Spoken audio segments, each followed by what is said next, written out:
మీ పిల్లల డాక్టర్ కల డబ్బు వల్ల ఆగిపోవద్దు. కేవలం 18 లక్షల నుంచి ఎంబీబీఎస్ విదేశాల్లో.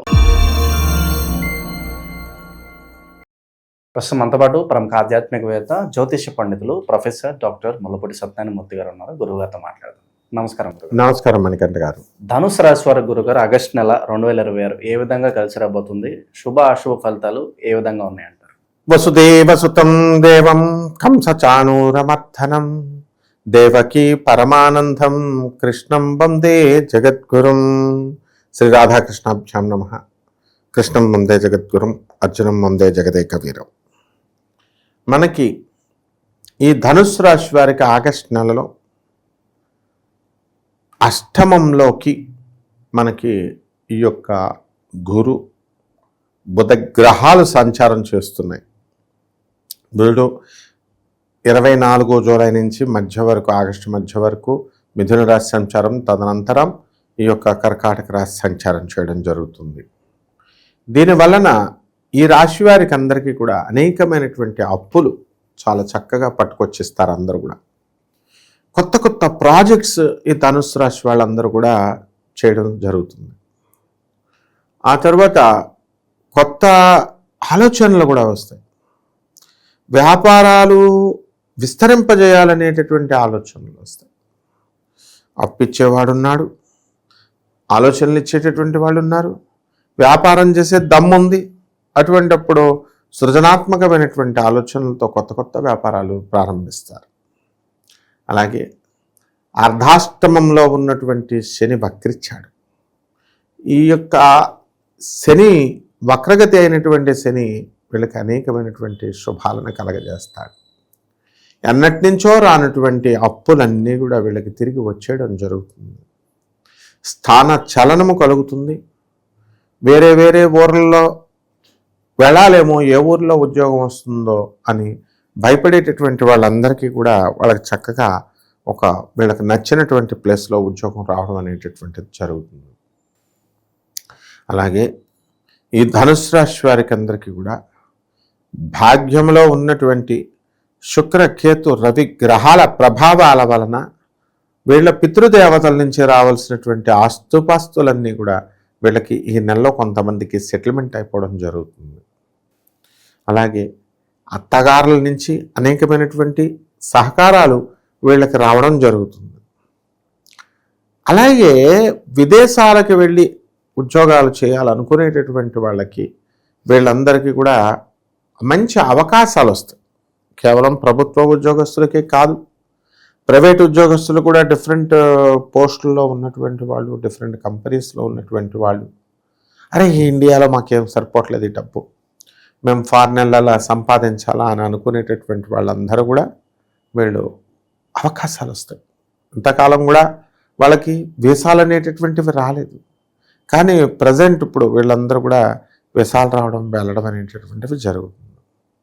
అలాగే రైతుల దగ్గరికి వచ్చేసరికి బ్రహ్మాండమైనటువంటి పంటలు వేస్తారు. కమర్షియల్ క్రాప్స్ బ్రహ్మాండంగా వేసి సంపాదిస్తారు. లాభాలు దాన్ని నమ్ముకున్నటువంటి రైతులను అంటిపెట్టుకున్నటువంటి కమిషన్ ఏజెంట్స్ ఎవరైతే ఉన్నారో అటువంటి వాళ్ళు కూడా బ్రహ్మాండంగా వీళ్ళు సంపాదించడం అనేటటువంటిది జరుగుతుంది. అయితే ధనుస్సు రాశి వారికి యవ్వనంలో ఉన్నారు కాబట్టి వీళ్ళందరూ కూడా ప్రేమ వ్యవహారాల్లోకి ఇరుక్కోవడానికి అవకాశాలు ఉంటాయి. అంటే వీళ్ళ యొక్క ప్రమేయం లేకుండానే అవతల అమ్మాయిలు వచ్చి వీళ్ళని పరిచయం చేసుకోవడం, వీళ్ళతో ఉండడం ఇలా జరుగుతూ ఉంటాయి. మరి వీళ్ళ యొక్క అటువంటిప్పుడు వీళ్ళ భార్యలు ఊరుకోరు కదా, అట్లాంటి ఫ్యామిలీ ప్రాబ్లమ్స్, స్వీట్ ప్రాబ్లమ్స్ వస్తాయి. సో ఏముంది, ఇప్పుడు వీళ్ళు క్యాజువల్గా డేటింగ్ ఇల్లీగల్ రిలేషన్స్, కోలివింగ్లు సుప్రీంకోర్టే ఇచ్చింది అని చెప్పి పోలీసులు కూడా వదిలేశారు. అది ఆ కొటేషన్ భర్త చెప్తాడు. భార్య ఏమంటుంది, ఇంకా ఎథిక్స్ లేవా అయితే అని అంటుంది. ఈ రకంగా ప్రారంభించినటువంటి యుద్ధము మరి గురుగ్రహము బాగుండలేదు కాబట్టి కొన్ని వాగ్వాదాలకి వెళ్ళడానికి అవకాశాలు ఉంటాయి. అయితే ఈ యొక్క రాహు ఉన్నాడు కాబట్టి మాయాజాలంతో ఏదో ఒక మాయమాటలు చెప్పి భర్త భార్యని ఒప్పించేస్తాడు. అలాగే ధనుస్సు రాశి వాళ్ళ భార్యలకి వీళ్ళు డైమండ్ నెక్లెస్ ఒకటి కొనిచ్చేస్తే అయిపోయాయి.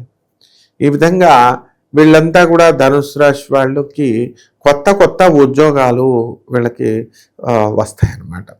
వేరే వేరే చోట్ల ఉద్యోగాలు చేస్తున్నటువంటి వాళ్ళకి వీళ్ళు కోరుకున్న చోటకి ట్రాన్స్ఫర్లు రావడము, ఇలాంటివన్నీ కూడా కొంతమంది విషయాల్లో జరుగుతాయి.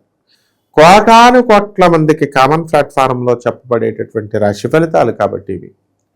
వీళ్ళందరూ కూడా వ్యక్తిగత జాతకాలు తెలుసుకోవాలనుకుంటే తప్పకుండా వీళ్ళు మనల్ని సంప్రదించాల్సినటువంటి అవసరం ఉంది.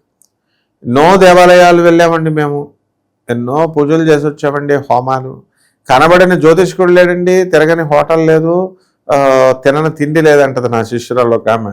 నేను తిరగని దేశం లేదు, తిన్న తిండి లేదు అంటే ఆ రకంగా వీళ్ళందరూ కూడా చూడని జ్యోతిష్కుడు లేడు, ఎక్కని గుడి లేదు, మెట్లు అన్నీ తిరిగినా సరే వీళ్ళకి సమస్యల్లో ఉన్నటువంటి వాళ్ళు ఇంకా పరిష్కారం కాలేదని అనుకునేటటువంటి వాళ్ళు అల్టిమేట్గా మనమే ఫైనల్గా, ఎందుకంటే నాసా లైవ్ రిపోర్ట్స్ని బట్టి చూసి చెప్తాం మనం. ప్రాక్టికల్గా ఏన్షియంట్ ఆస్ట్రాలజీని మోడర్న్ సైన్స్ని మనం బ్లెండ్ చేసి చెప్తాం, జనం అందరికీ తెలుసు. కాబట్టి ఈ రకంగా మనం వీళ్ళకి హెల్ప్ చేయొచ్చు. ఇకపోతే రాజకీయ నాయకులను మనం తీసుకున్నప్పుడు వీళ్ళకి పదవులు వస్తాయి, రాహు బలము చాలా అధికంగా ఉంది.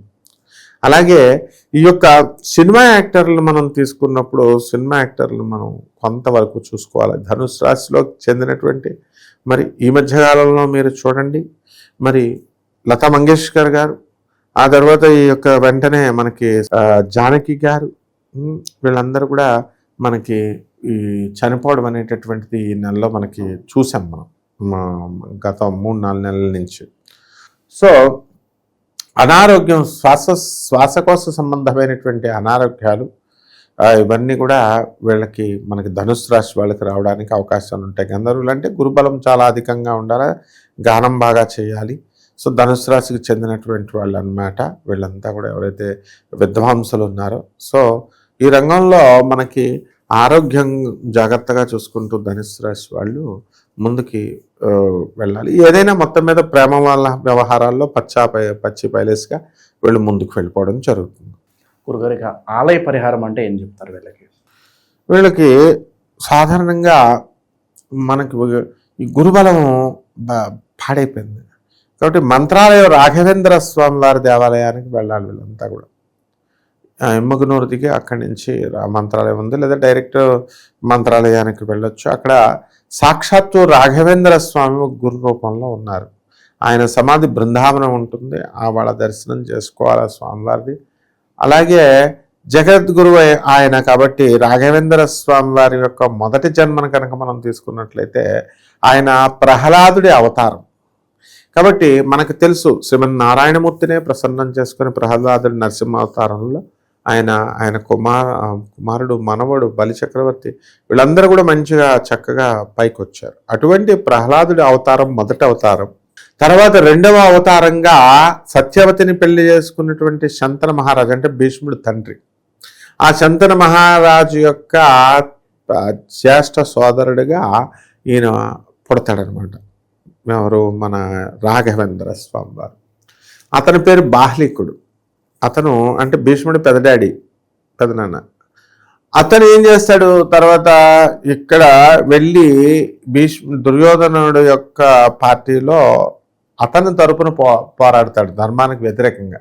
ఆశ్చర్యపోతాం మనం, ఏమిట్రా బాబు రాఘవేంద్ర స్వామి ఎలా చేశాడు ఏంట్రా నాయన, అవతల దుర్యోధనుడి పార్టీలో చేరడం ఏమిట్రా బాబు అని. కర్ణుడు, ద్రోణుడు, కృపాచార్యుడు ఇలాంటి వాళ్ళంతా వెళ్ళలేదా అంటే వాళ్ళు టోటల్ పాపాత్మలు కాదు, వాళ్ళు వాళ్ళ కర్మలు వాళ్ళ లాక్కెళ్తాయి. అలాగే మూడవ అవతారంలో శ్రీకృష్ణదేవరాయలు, కన్నడగల రాజు అయినటువంటి కృష్ణదేవరాయలు, తెలుగులో కూడా మనకు అమోక్తమాల్యత రాశాడు. అటువంటి ఆయన యొక్క కుల గురువు అయినటువంటి కుల వ్యాస తీర్థులుగా రాఘవేంద్ర స్వామి వారు పుట్టారు. పుట్టిన తర్వాత ఇక విపరీతమైనటువంటి పుణ్యం చేశారు ఈ జన్మల్లో రాఘవేంద్ర స్వామి. మోక్షం రావాలంటే ఇంత ఒక బిందెడు పుణ్యాలు చేయాలని ఏదో ఉందనుకో, మోక్షం రావాలంటే దానికంటే కూడా 100 బిందెల పుణ్యం ఎక్కువైపోయింది దీనికి. దాంతో పరమాత్మ బ్రహ్మదేవుడు ఏం చేశాడంటే, నాయనా రాఘవేంద్ర, నువ్వు మంత్రాలయంలో వెలిసి వచ్చినటువంటి భక్తులందరినీ కూడా వాళ్ళ యొక్క కష్టాలను పంచుకుంటూ మీరు వాళ్ళ యొక్క కష్టాలను తీసేయమన్నారు. కాబట్టి ఎవరికైతే ఇళ్ళు పెళ్ళిళ్ళు అవ్వట్లేదో, స్థలాలు ఇవన్నీ కూడా కబ్జాలకు గురైనయో, రకరకాల సమస్యలు, ఉద్యోగంలో ఎదుగుదల లేదో, అలాగే ఉద్యోగం రెసెషన్ పీరియడ్లో లే ఆఫ్ల వల్ల ఉద్యోగాలు పోగొట్టుకున్నటువంటి వాళ్ళు ఎవరైతే ఉన్నారో అటువంటి వాళ్ళందరూ కూడా విధిగా ఈ రాఘవేంద్ర స్వామి వారి ఆలయానికి వెళ్ళి అక్కడ స్వామివారి యొక్క తీర్థాన్ని మంత్రాక్షతల్ని వేసుకొని వచ్చి రాఘవేంద్ర స్వామివారి పూజ ఆ స్థలంలో బయట వాళ్ళు చేస్తారు, అక్కడ చేయించుకొని వచ్చినట్లయితే బ్రహ్మాండంగా ఉంటుంది. మంచి విశ్లేషణ అందించారు. ధన్యవాదాలు. ధన్యవాదాలు.